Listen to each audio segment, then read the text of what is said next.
Okay. Hi, my name is Joan Zuelsdorf, and I'm Jennie's grandmother. Jennie is one of my older granddaughters, and I was born in Brooklyn, New York,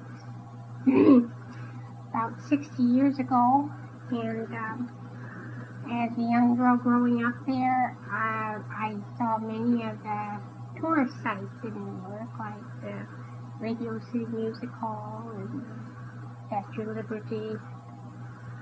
New York was a pleasant place to live then. It wasn't as crime-ridden as it is now. And I had one brother, and I had one sister who was still living. As a young girl, I worked for General Motors when I graduated from high school. I had a very interesting job as a credit clerk for a car finance company. And while I was a young girl, I met who is now Jennie's grandfather, my husband.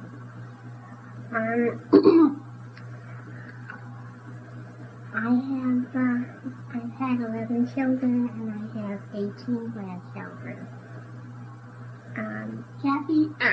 Jennie's mother, Kathy, is one of my oldest daughters and one of the first child I had born here in Wisconsin. Jennie's mom and dad, with the help of the children, built their own house a few years ago, and I always thought that was quite a major accomplishment. They deserve it because they worked very hard to achieve it, and I always wanted to find some way to congratulate them on this tremendous job they did.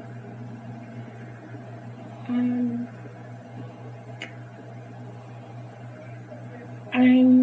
in a wheelchair, but I try to live every day and find, to the best of my ability, and find some happiness in what I do.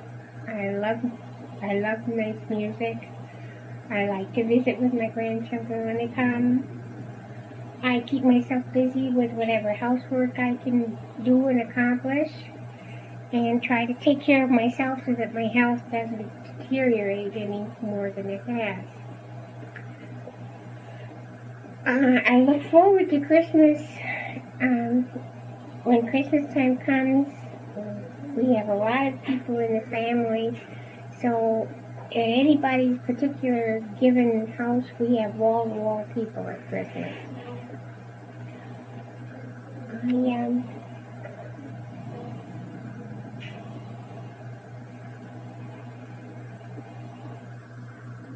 Oh, what I'd like to say about Jennie, if I didn't mention it before, when she was a baby, we used to call her Black and Blue Babe because she was constantly falling and had a bump on her head. And as I see her today, she looks pretty good and she hasn't got any bumps.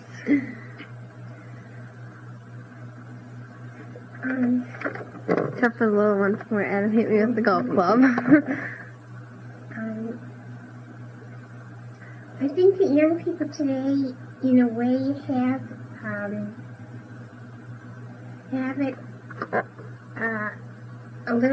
quite a few more complications in their lives because of the evidence of a lot of drugs in our society and the economic ups and downs, and values seem to have changed a lot over the years since I was a youngster. Although back in those days when I was growing up, we didn't have a lot of the medical advances that they have in this day and age.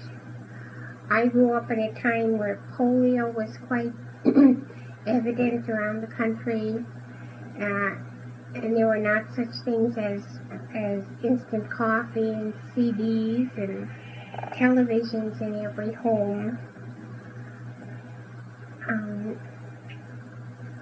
And when I was younger, when my parents both worked at a time in my life, I guess you would say that I was a latchkey kid because I came home after school and was home alone for several hours before my parents got home from work. In these days, they would say that a child that age at 7 should, go to a daycare center or babysitter, but those days it didn't have the social agencies that they do now that overlook those things. Although my parents were very good to me and always had family time when they came home, I still was alone for 3 or 4 hours. And sometimes towards winter, in the darkness and the cold, it got kind of scary. But I used to go to the corner and meet my mother when she came home at 6 o'clock. One time I was so happy to see her. I had a brand new pair of roller skates that they had bought me. And I skated to the corner to meet my mother and was so happy to see her and jumped up and down on her and accidentally hit her in the ankle with a skate. And my poor mother was in pain for a week after. And I said that even though I didn't mean to do that, I shouldn't have put my roller skates on when I went to meet her.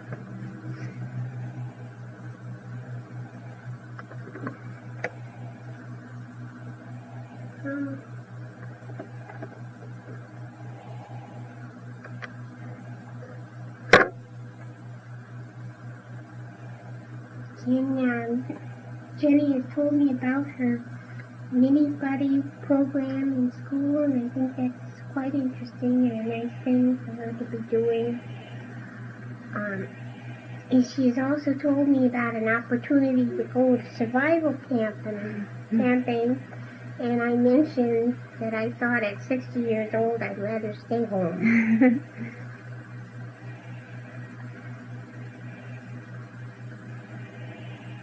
We're doing this interview, and it's the first time that I looked out my window and seen quite a bit of snow this season. We seem to be entering our winter season. But it's really nice that Jennie and her sister and her friend and her mother could come and visit me today. And in closing, I'd like to say thank you, Jennie. And I hope that this time it worked, because next time I'm going to sing opera. And with my young voice, that isn't going to sound very well. Thank you.